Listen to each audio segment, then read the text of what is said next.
Hello, beautiful souls, and welcome to Self Love Friday with Diana Grant. Thank you for being here.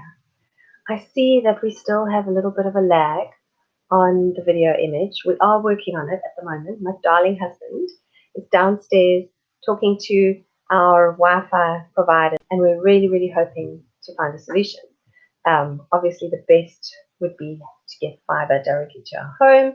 That hasn't been available in this area for a while, so fingers crossed. Hopefully, we can get that sorted out really. But thank you for being here, and happy Friday, wherever you are. Here in Laos today, it's really windy. It's hot, very warm temperature, but really windy. And I had to close all the windows because the wind was literally howling that you wouldn't have heard a thing that I have to say. Now, let's talk about the topic of today, one of my favorite tools for self-love, and that is mirror work. As it happens, if you saw my post on Instagram yesterday, you'll know that where I'm sitting right now, I'm actually sitting in front of a mirror so I can see myself. Just on the other side of the camera. Hello, Erin. Welcome. Yay to see you here. Happy Friday. So, mirror work. Louise Hay, who is one of my all-time favorite mentors, who is now crossed over and on the other side, but her work here when she was alive was just incredible and groundbreaking and all about self-love and the power of self-love. And you'll know if you've read my book that when I first came across body work and loving yourself through your body, I really thought I'd invented the concept. And it was quite a shock to me when I discovered that I hadn't, that this is definitely an ancient wisdom and that Louise Hay was a forerunner in the field and a definite guru on the whole aspect of self-love and loving yourself through your body. Louise Hay says about mirror work that it is, she believes, the most powerful method to learning how to truly love yourself. So I thought about this for a while because everyone who knows me knows that I suggest mirror work when it comes to overcoming obstacles, dealing with things in life that are difficult, trying to create things in life that are wonderful and joyful. Hello, Olga. It's so good to have you here too. Happy Friday. So I've always advocated mirror work since I first discovered it. And I started thinking, why am I so passionate about it? Why is Louise Hay citing it as the greatest method for self-love? And there are some definite, deep reasons for this. The first one is your eyes truly are the mirror to your soul. Look in deep into anyone's eyes, and you cannot get away from the human that's looking back at you. The same applies when you look at yourself. So when it comes to mirror work, the first place I always suggest that people start is going to the mirror and holding eye contact with yourself for 5 full minutes. It might seem like the longest 5 minutes of your life.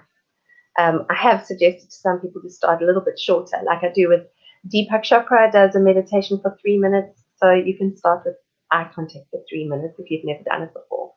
It is profound. You will be amazed at what you see there.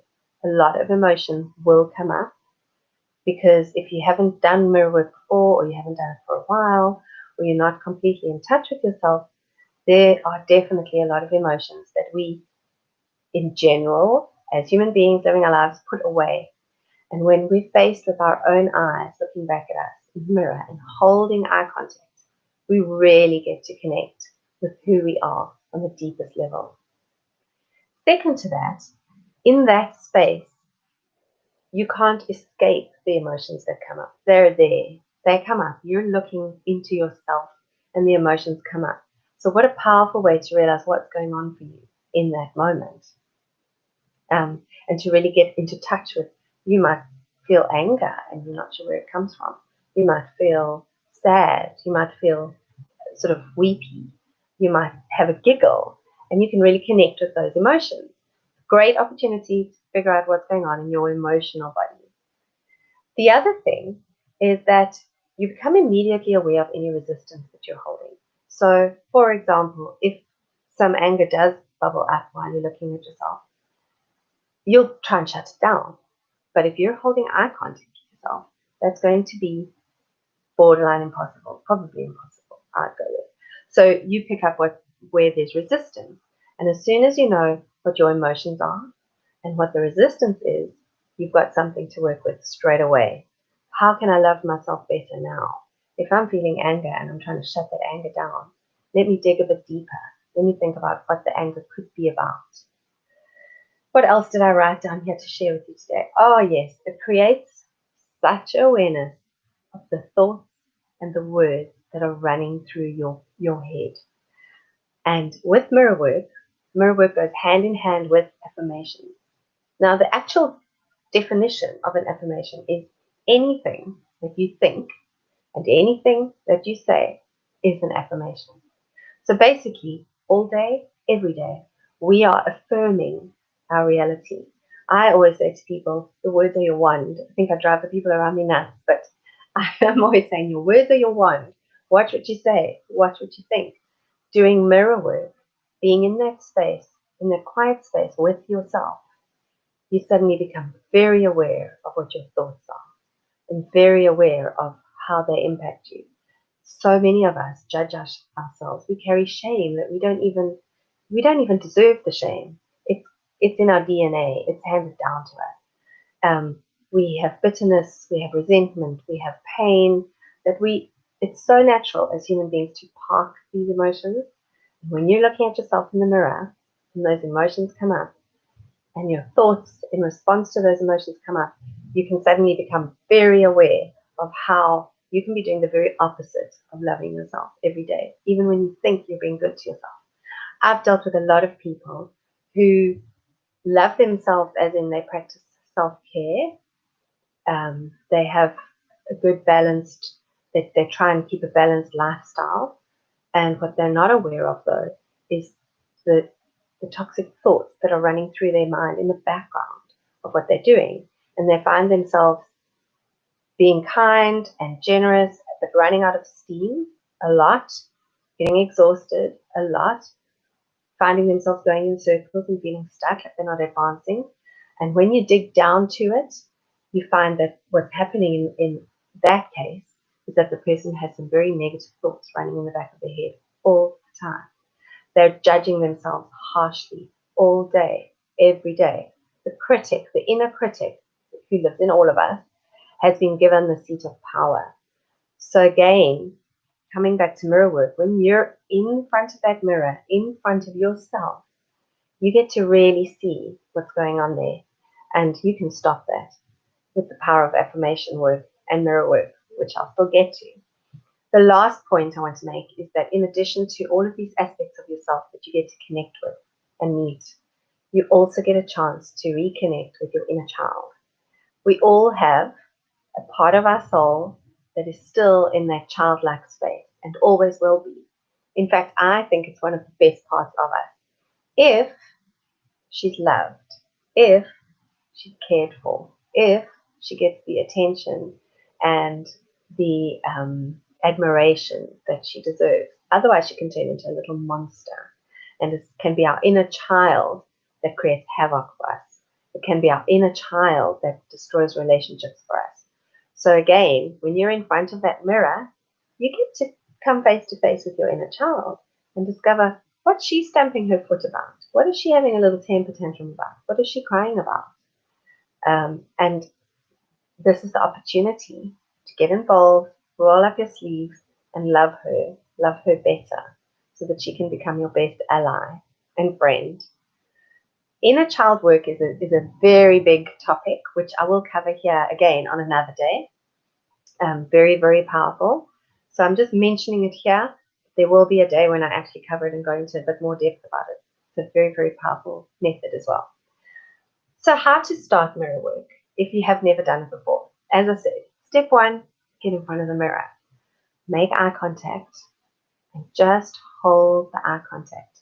Just look deep into your own eyes, into your own soul for as long as you can. Maybe try get a piece of music on YouTube that's timed for 3 minutes. You get some beautiful meditation music.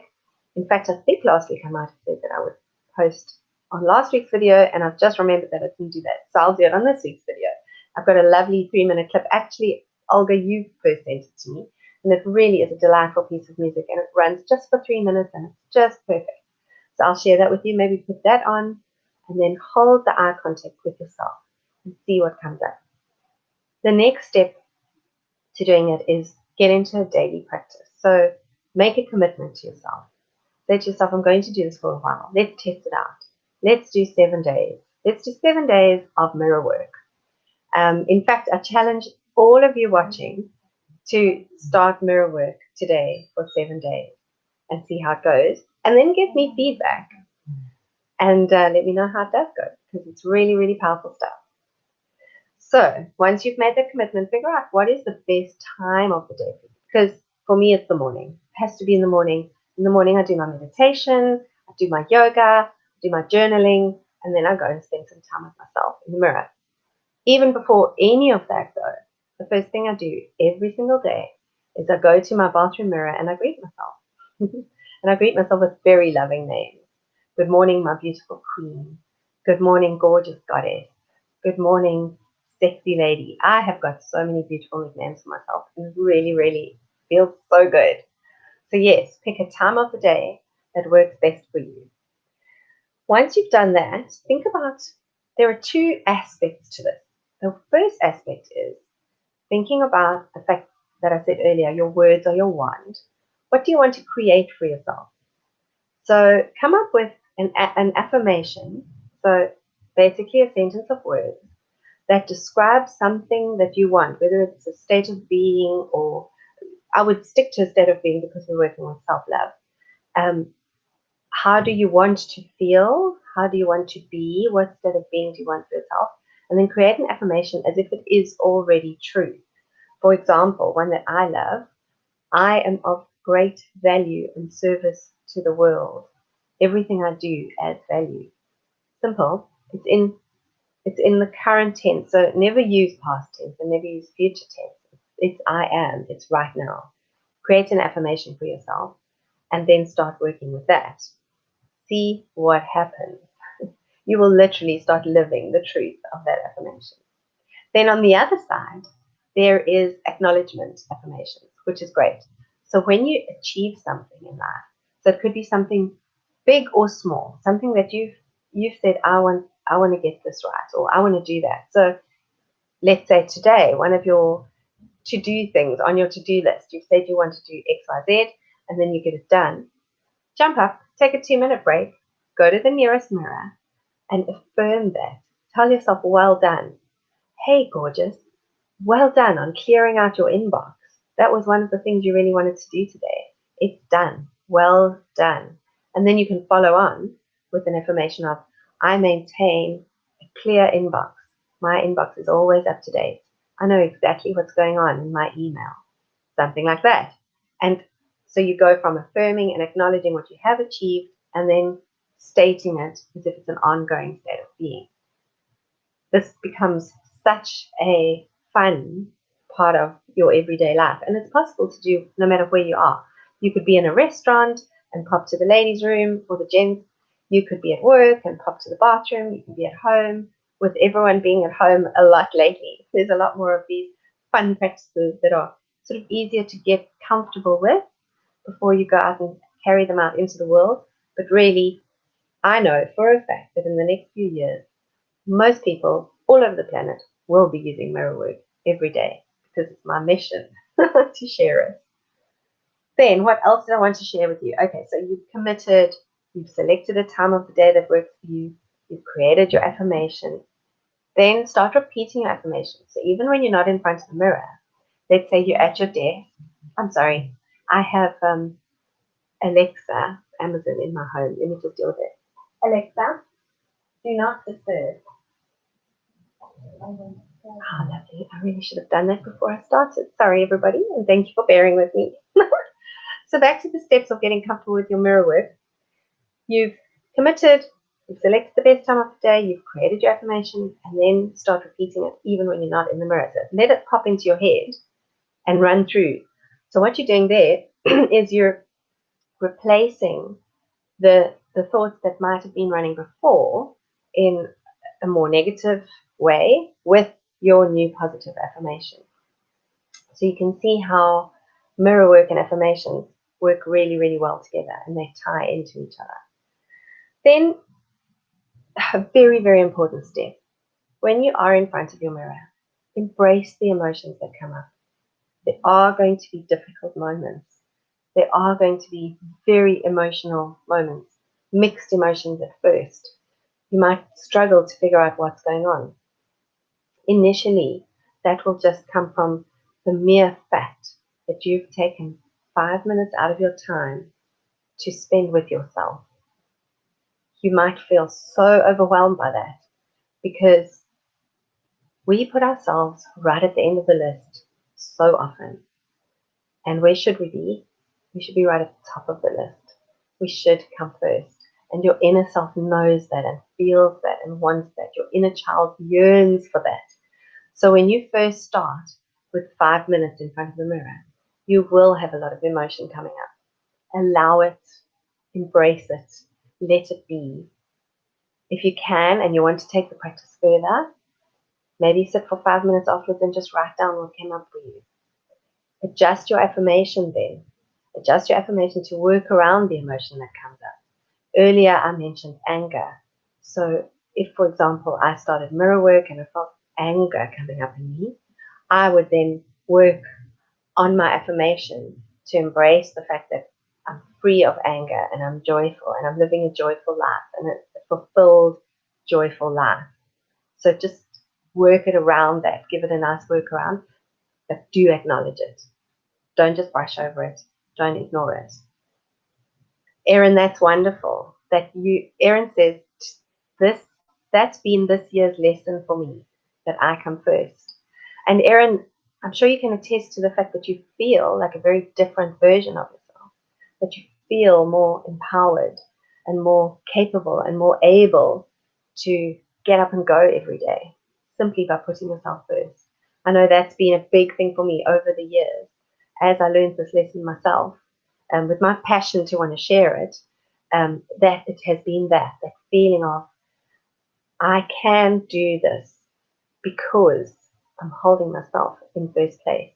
And yes, Erin, thank you. 100% you say. It just is so empowering. So on mirror work, I think I've shared with you everything. Remember a very important one, very, very important one is gratitude. Gratitude mirror work. So in addition to all of these things, so you're acknowledging your emotion, you're digging deep, you've created affirmations for what you want to see in your life, you're acknowledging your own achievements, and then the biggest one of all, gratitude. And the gratitude in a self-love practice can be directed at yourself. So come to the mirror and say thank you. For example, I would say, thank you, Diana. Thank you for showing up on YouTube each week as you said you would. I'm so proud of you. Thank you, Diana. Thank you for being true to yourself and continuing your mirror work practice year on year. I'm so proud of you and I feel so good and safe being me. Thank you. There is such power in gratitude. When you do achieve things and you're mirroring that with yourself, well done for clearing your inbox and thank you. Thank you for making the load lighter for the rest of this week. So gratitude is huge. And every time we feel that feeling of gratitude, whatever we're feeling it about, has a chance to grow in strength. And who doesn't want that? Because as soon as you feel gratitude, it's usually about something good, right? So it's going to grow. The good stuff is going to grow. I really hope that this talk about mirror work has supported you in your journey. If you want to know more, you can have a look on my website. I am about to upload a blog there all about mirror work.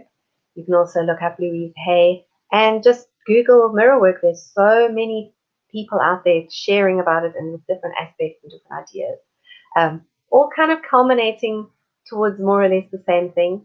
And it's really, really helpful. I use music because music just suits me. You don't have to use music, but find a way to make it work for yourself. Find a time that works for you, and remember to be gentle and loving with yourself. And just by giving yourself 5 minutes each day in front of the mirror, you are putting yourself first. You are launching your self-love practice fully. So thank you very, very much. I hope this helped you. I hope that you find more love than ever in your life as you learn to love yourself more. And I really hope to see you next week, Friday. If you do take the challenge of 7 days of mirror work, please let me know how it goes in the comments below or reach out to me on social media or on my website, which is dianagrant.com. And I will see you next week, Friday, right here for Self Love Friday. Lots of love. Mwah. Ciao for now. Enjoy your weekend, whatever you're doing.